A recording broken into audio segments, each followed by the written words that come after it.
ये भी यही कहती है कि मैं उसका पीछा छोड़ दूं। या कबीर से मिलने उसके दफ्तर गई, अपने सगे भाई के सर की कसम खाई थी कि तुम ऐसा कुछ नहीं करोगे। उसे कहो कि पीनट्स काट ले। उसने ये कहा? कबीर, तुम समझ क्यों नहीं रहे कि तुम और रिया कभी एक नहीं हो सकते, ये नामुमकिन है। सिकंदर, अगर आज खुदा ना खासा तुम्हें कुछ हो जाता है तो उसका जिम्मेदार मैंने रिया को ठहरा। उसका पीछा छोड़ दो, खुदा के वास्ते उसका पीछा छोड़ दो।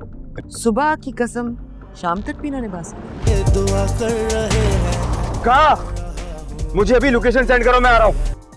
एक नशे को नशे की आदत शादी के बाद भी रह सकती है। इसमें खुल के बात करो, मैं क्या कहना चाहती हूँ। वो ऐसा क्या कह सकती है कि आसमा आपा और सिकंदर भाई उसे खुद घर से निकलने की इजाजत दें? शादी करा दे उसकी, दिल दस्तल। बड़ा सिंपल है ये तो।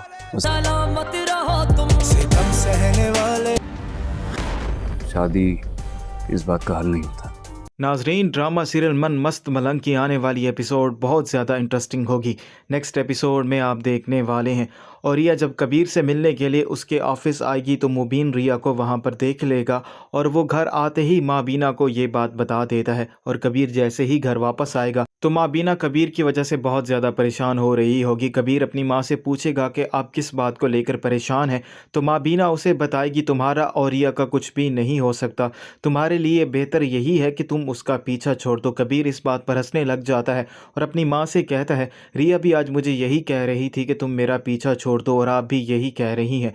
माँ बीना कबीर से कहती है, मैं चाहती हूँ तुम्हारी शादी करवा दूँ, लेकिन कबीर उसे कहता है कि जैसा आप सोच रही हैं ऐसा बिल्कुल भी नहीं होने वाला। माँ बीना कबीर से कहेगी, रिया को भुलाने का और उससे पीछा छुड़वाने का सिर्फ एक ही रास्ता है कि तुम्हारी किसी और से शादी करवा दी जाए। कबीर अपनी माँ को जवाब देता है, इस बात की कोई भी गारंटी नहीं है, आप मेरी शादी किसी और से करवा देंगी तो मैं रिया को भूल जाऊंगा या मैं उसका पीछा नहीं करूंगा। ये आपकी सोच है और मैं रिया को कभी भी नहीं छोड़ूंगा। और कबीर की बातें सुनने के बाद माँ बीना बहुत ज़्यादा परेशान हो जाएगी और माँ बीना ये सोचने पर मजबूर हो जाएगी किसी न किसी तरीके से कबीर का रिया से पीछा छुड़वाया जा सके ताकि कबीर की कहीं और शादी करवा दी जाए।